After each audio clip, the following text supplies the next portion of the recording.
I came to stay with my grandfather this summer in a quiet, remote area of Bozeman, Montana. Surrounded by dense forests and tall hills, his old Victorian-style house stood all by itself, like something out of an old photograph. From the outside, it looked peaceful, even beautiful. But the moment I stepped inside, something felt off. The silence inside that house was heavy, like the walls themselves were holding their breath. My grandfather, Harold Parker, is 78. He used to be the sheriff of this town back in the day. Tall, quiet, always composed. But there's something in his eyes that always made me feel uneasy. Like he could read a person a little too well. Everything in his home was perfectly in place. Books, clocks, photos, arranged with the precision of a military officer. Every action had a time, every corner was spotless, and behind everything seemed to be a rule no one talked about. There was one room and a basement in the house that were always locked. And anytime I asked about them, he'd say, "That part of the house isn't meant for you, Ben. No need to go there." No anger in his voice, but something in his tone always sent chills down my spine. That first night, as I lay in bed, I started hearing strange noises like something moving inside the walls and the old wood floors creaking beneath the silence. Even the ticking of the clock felt louder, like time itself was afraid to pass. I kept trying to ignore the sounds, but I couldn't sleep. Then around 3 a.m., I saw my grandpa through the window, walking to his old brown Chevy truck in complete darkness, not turning on a single light. He just drove off quietly, like a shadow. The next morning, I asked where he went. He didn't even look at me, just said, "Had to burn some old paperwork." It sounded like a simple answer, but his expression told a different story. It was like he had already planned what to say, like he knew I'd be asking. After that, I started noticing more. The house didn't just feel quiet, it felt like it was hiding something. Every time Harold walked, his heavy boots echoed through the halls, and even after he stopped walking, I could swear it still sounded like someone was moving.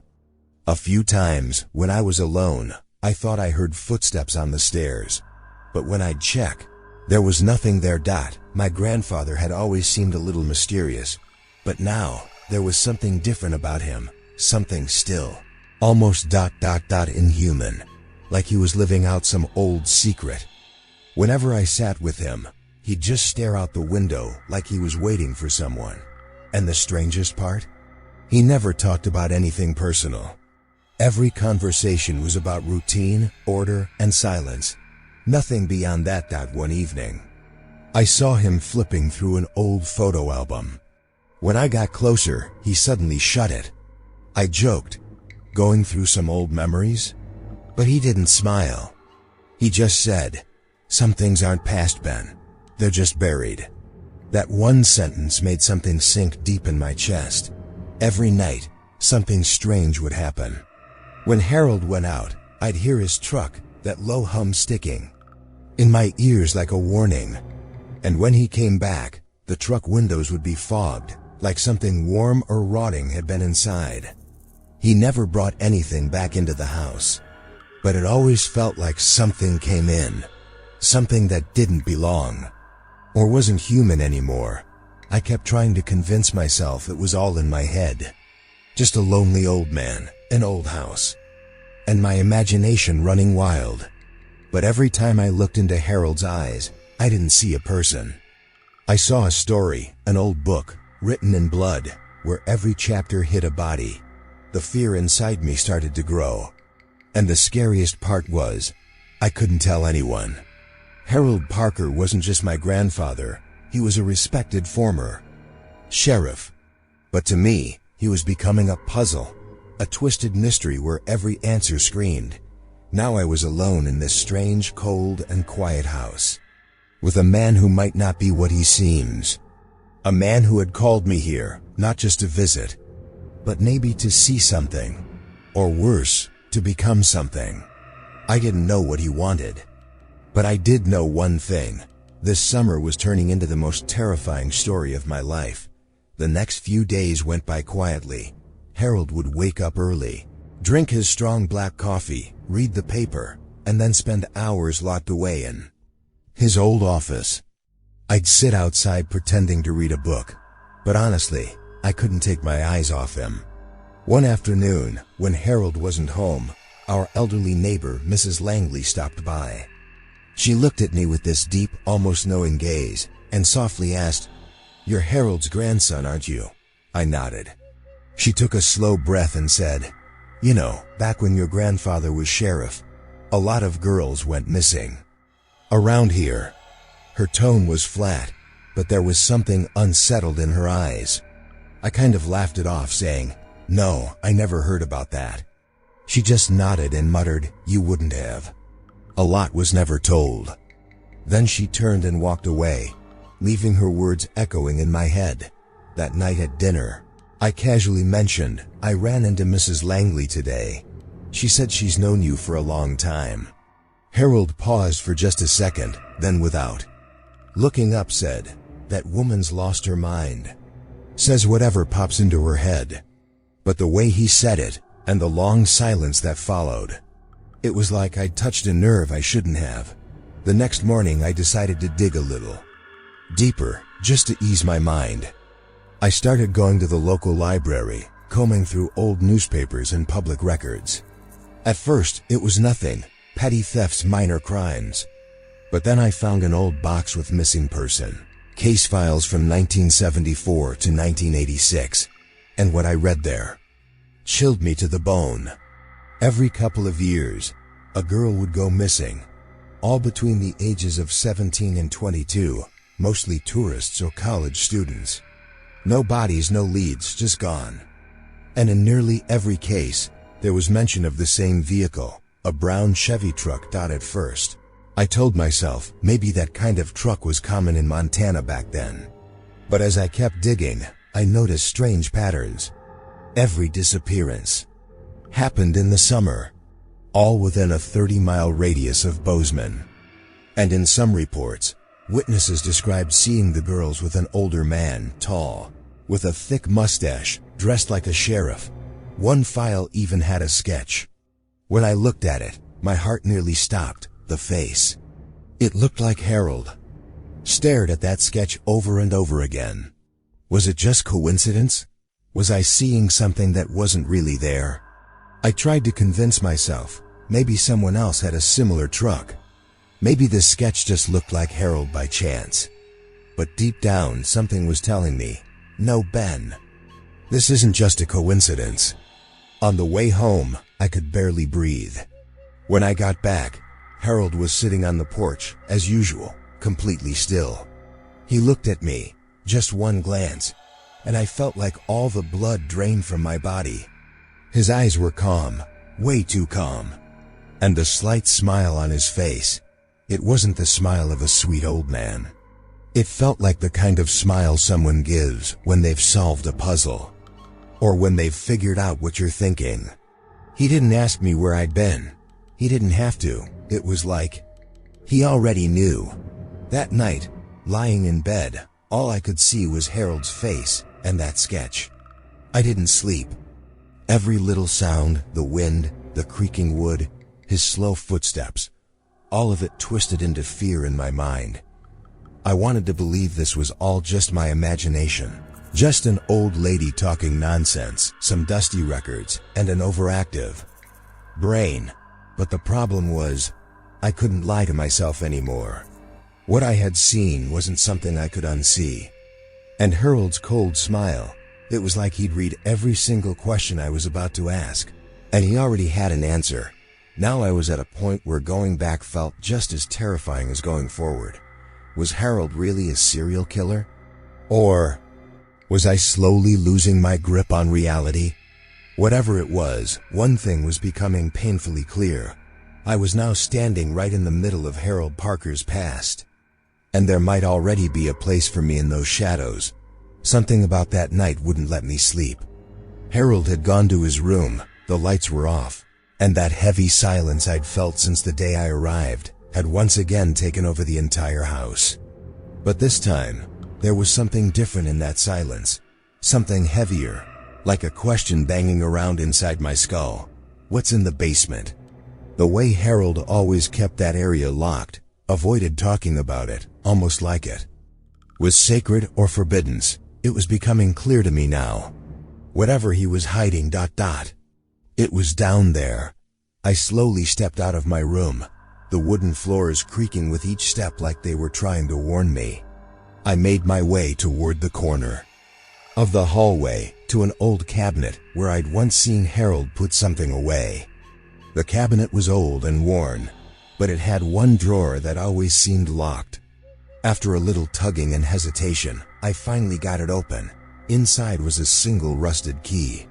The second I touched it, a strange chill ran through my fingers. I took a deep breath and walked toward the stairs, the ones that led down to the basement. Harold's voice echoed in my mind, "Don't go down there." But this time, I didn't stop. I slid the key into the lock, turned it slowly, and the door creaked open like it hadn't been opened in years. A gust of cold, rotting air hit my face. The smell was a mix of dampness, moldy wood, rusted metal, and something else. Something I couldn't place, but it wrapped itself around my throat like a tightening rope. With every step down the stairs, my legs got heavier. It felt like I was walking into a different world entirely. The basement was pitch dark. I turned on the flashlight on my phone, and the first thing I saw nearly froze me where I stood. Old newspaper clippings covering the wall. All of them were about missing girls. Headlines like "Missing," "Disappeared," "Vanished," without a trace. They weren't just pinned. They were carefully, intentionally arranged. Like trophies. I walked further and found an old wooden box. My hands were shaking as I opened it, and what I saw inside made my skin crawl.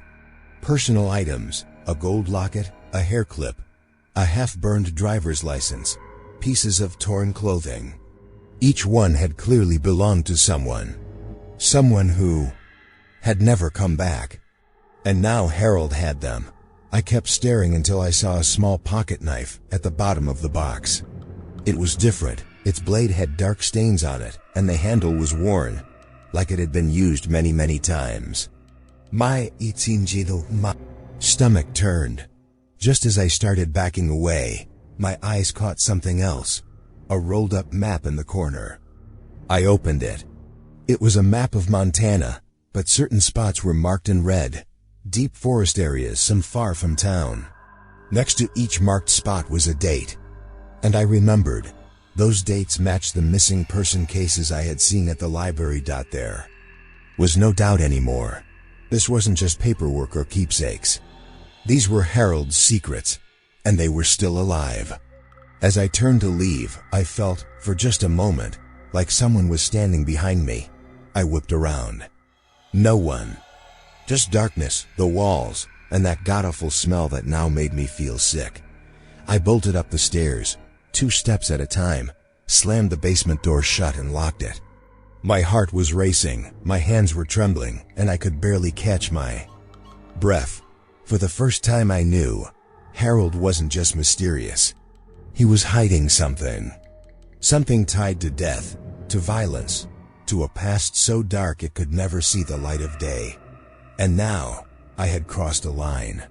A line after which nothing stays the same. I was scared, not just of Harold, but of what would happen now that I knew the truth. Something is deeply wrong. And I'm part of it now. The next morning, I decided I couldn't keep quiet any longer. What I saw, smelled, and felt in that basement was eating away at my mind like poison. I walked into the kitchen, where Harold was sitting, just like always, sipping his black coffee and reading the newspaper. He looked completely calm, like nothing had happened the night before. I didn't waste time. I asked, why were there those newspaper clippings in the basement? Whose stuff was all that, Grandpa? Harold folded the paper, looked at me, and smiled, but there was no warmth in that smile. It was cold, detached. He said, "Your mind's overthinking, Ben. Old stuff from another time. Everyone's got a past." Before I could say another word, He downed the last sip of coffee and walked out, like the conversation was already over. But for me, it was just beginning. I had crossed a line, and now, turning back felt just as dangerous as moving forward. I realized if I wanted answers, I'd have to talk to someone who knew Harold, really knew him. Sheriff Daniels, one of Harold's former deputies, was retired, now living out on a small farmhouse just outside town. I drove out there, and when he opened the door, he took one look at me and said, "You're Harold's grandson, aren't you?" I nodded and followed him inside. His house was plain. A few faded photos on the wall, old police badges. I didn't tell him everything I saw in the basement. I just asked, was Harold ever involved in any of those missing persons cases? Daniels was quiet for a long moment, then finally said, "Harold's from a different time. Back then, the law didn't work like it does now. Some truths are better left buried." That's when I knew he wasn't just being vague. He knew something. Maybe a lot. But he either couldn't say it, or didn't want to. Daniels hinted that during Harold's years, several cases were left open. There was suspicion, sure. But Harold had power, respect, and people like him. Well, no one ever really came after them. Then he said something that stuck with me. Sometimes you don't need ears to hear a victim scream. Just a conscience. And some people's conscience dies the day they put on a badge. I didn't say a word after that. I just left, but everything felt heavier now. Harold didn't just seem mysterious anymore. He felt dangerous. Back at the house, I walked over to Harold's brown Chevy truck, the same one that had started haunting me in my sleep. I didn't just hear it now. I felt it, like it carried something alive. I started searching it carefully, and behind the front seat, I found a hidden compartment covered with an old floor mat. As soon as I pulled it back, a sharp, sour stench hit me, like rotting wood and something worse. Something that might have once been alive. Inside was a small, old shoe, clearly a little girl's. Next to it was a silver chain and some clothes, old, but surprisingly clean. When I unfolded the fabric, I saw a faded school emblem stitched into it. I recognized it instantly. It was the same school from the 1982 missing girl case I read at the library. My hands started shaking. My heart was pounding. I didn't know exactly what I was seeing, but my gut was screaming, "This isn't doubt anymore. This is proof." This wasn't Harold's past. It was his present. And it might still be going on. I stepped back from the truck, shut the door, and just stood there, frozen, like my feet were cemented to the ground. The question wasn't did he do it anymore. Now it was, what the hell do I do? Do I go to the police? But who? Daniels already made it clear. Harold is untouchable. And if Harold finds out that I know everything, what happens then? Will the next thing found in that truck be mine? I was stuck, paralyzed between fear and truth.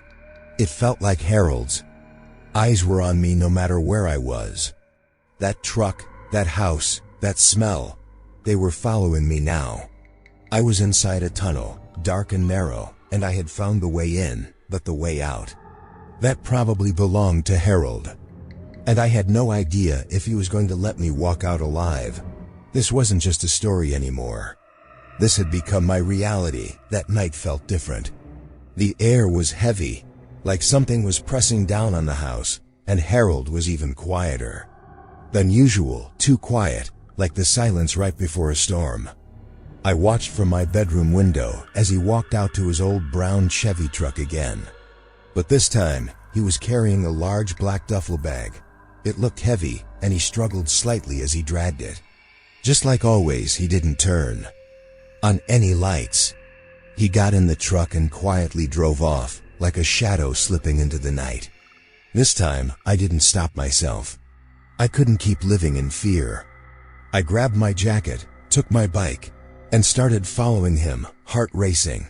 Harold's truck headed toward the hills, the same direction where old cabins and abandoned logging roads led deep into the woods. Most people avoided that place.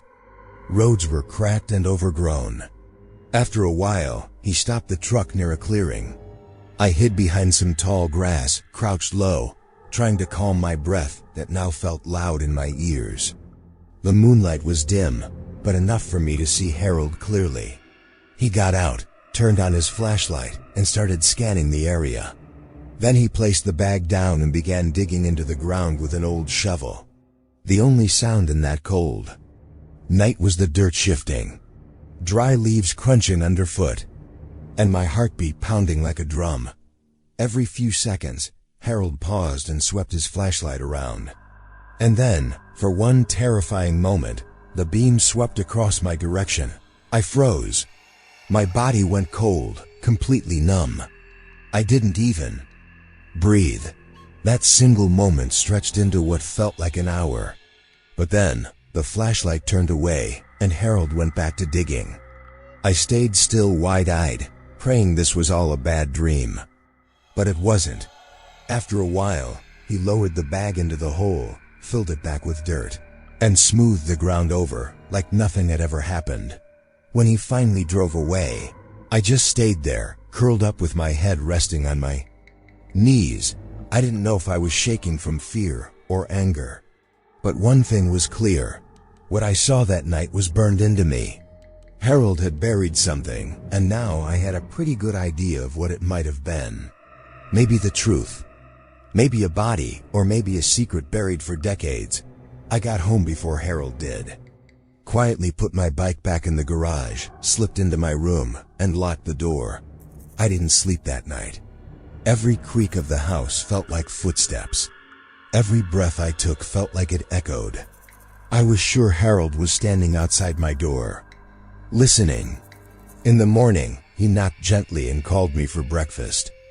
I came out, and there he was, same calm smile on his face, making toast like it was any normal day. "Did you sleep all right?" he asked. I just nodded. I couldn't look him in the eye. I expected him to say more, to bring it up somehow. But he didn't. He acted like last night never happened.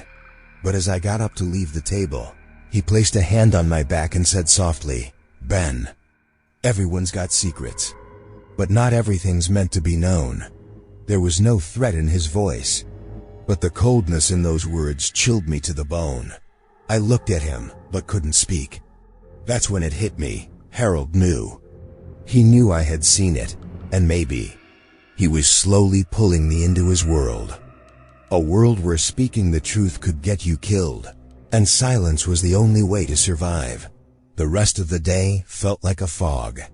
That night kept playing in my head over and over again. The bag, the shovel, the dirt, the flashlight.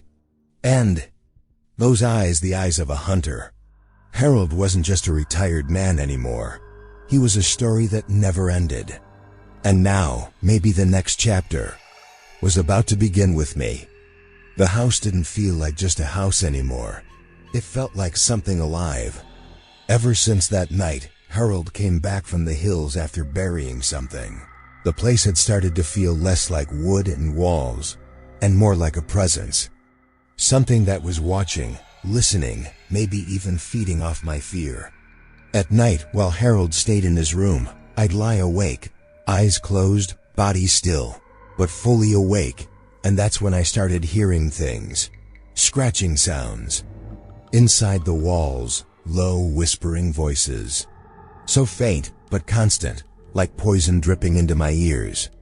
At first, I thought it was just the house settling, or old pipes. But one night, I put my ear to the wall, and I heard it. A whisper, faint but unmistakable, saying, "Ben." Like someone was calling me from inside the walls. The next day, I knew I had to get to the bottom of whatever this house was hiding. Every wall, every corner felt like it was keeping a secret. That's when I noticed an old wardrobe in the room across from Harold's. It had always been there, heavy, pressed tightly against the wall like it belonged. But something about it felt off.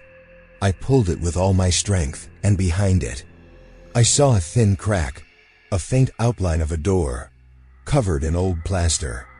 After some pressure, it shifted slightly, revealing a narrow hidden passage. The passage led to a small, Sealed off room, no windows, stale air, dust hanging thick like fog.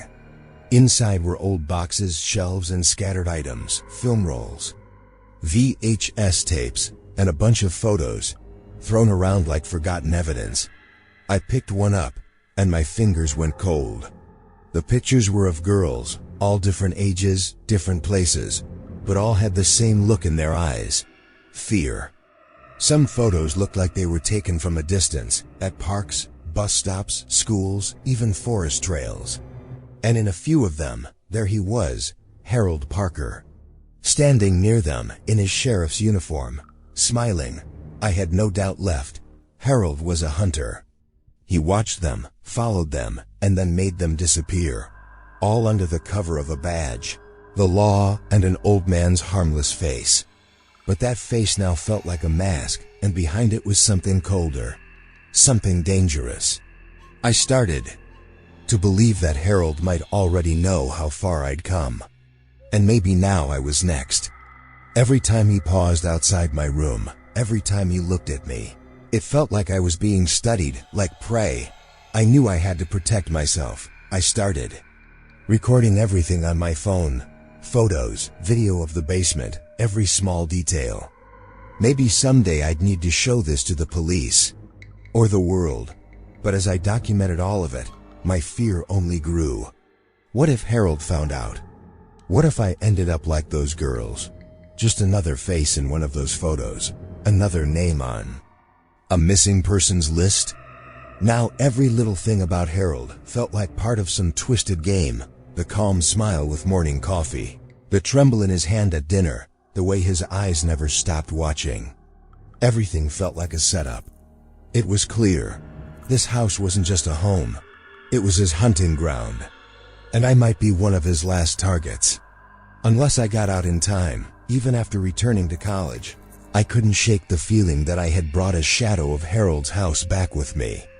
Nothing felt normal anymore. Conversations with friends felt distant. I couldn't focus in class and sleep. It felt like something that belonged to another life. Every day, I kept replaying that night in my head when Harold buried. Something in the hills, when I found that blood-stained knife and surveillance photos in the basement. When I discovered Harold's hidden hunting room behind the wardrobe. But the real fear began when Harold started calling. At first, it was just one missed call, then 2 the next day, then 4. And then, every night at exactly 1:17 a.m., I'd get a voicemail, always the same question in the same calm, chilling voice. "You didn't tell anyone, did you, Ben?" His voice was so calm, like it was just a casual check-in, but it sent a cold numbness through my entire body. I started ignoring the calls, but a new kind of fear started creeping in. Was he watching me? Did he know where I was? And then a few days later, a girl from my college town went missing. Posters started going up. News channels picked it up. The campus was buzzing. But what shook me the most was her face. I recognized it immediately. I dug back into the surveillance photos I had taken from Harold's house, and there she was, blurry but unmistakable, standing at a bus stop in one of the photos. This wasn't just suspicion anymore, it was real. Harold was still out there. Maybe he saw me that night in the hills, and now it was like he was reminding me that he's not just part of the past, he's a walking death. I was losing my mind, wondering what to do. Go to the police? But what did I really have? Some blurry photos, a few creepy voicemails. Harold never left evidence. And if I tried something, would he come after me? Or was he already here? One night I was lying in bed in my dorm room, eyes closed, but my mind was racing. It was quiet in the hallway outside, light rain falling outside the window. I was just about to turn over when I heard it. A low, familiar rumble. An engine. It grew louder, then stopped. I got up and walked to the window, but I couldn't bring myself to pull back the curtain. I just stood there, barely breathing, listening, and it felt like a brown Chevy truck was parked right outside. I slowly dragged my chair back, grabbed my phone to 3% battery, no signal. Then I heard something outside the door, like someone dragging their foot across the hallway floor. My whole body froze. I pressed my back to the chair and stared at the door. There was nothing but my breath, and the sound of slow footsteps getting closer. Then, everything went completely silent. That eerie, terrifying silence, like someone was standing right on the other side of the door, counting my breaths. And then, a soft knock, so light, like someone intentionally tapping just enough to be heard. I'm still sitting here, shaking, phone dead in my hand. And something's outside. Maybe it's Harold. Maybe it's his shadow. Maybe it's death itself. And then, that voice echoes again, not in my head this time, but from just beyond my door. You didn't tell anyone, did you, Ben? So that was our story for today. I think my grandfather might be a serial killer. A chilling tale that reminds us sometimes the most terrifying secrets are hiding right inside our own homes. Harold Parker wasn't just a quiet, retired old man. Maybe he was a hunter who never left a trace, except for those eyes, still watching Ben from every dark corner. If you enjoyed this story, make sure to subscribe to Eerie Podcast. We bring you disturbing true horror stories that'll keep you up at night, realistic settings, spine-chilling suspense, and fear that crawls straight down your spine. New episodes every day. Hit that subscribe button, tap the bell icon, and join us every week as we dive deep into the darkness. And remember, next time you notice a little too much calm in someone's eyes, especially an old family member, maybe take a quick peek in the basement. Stay alert. Stay eerie.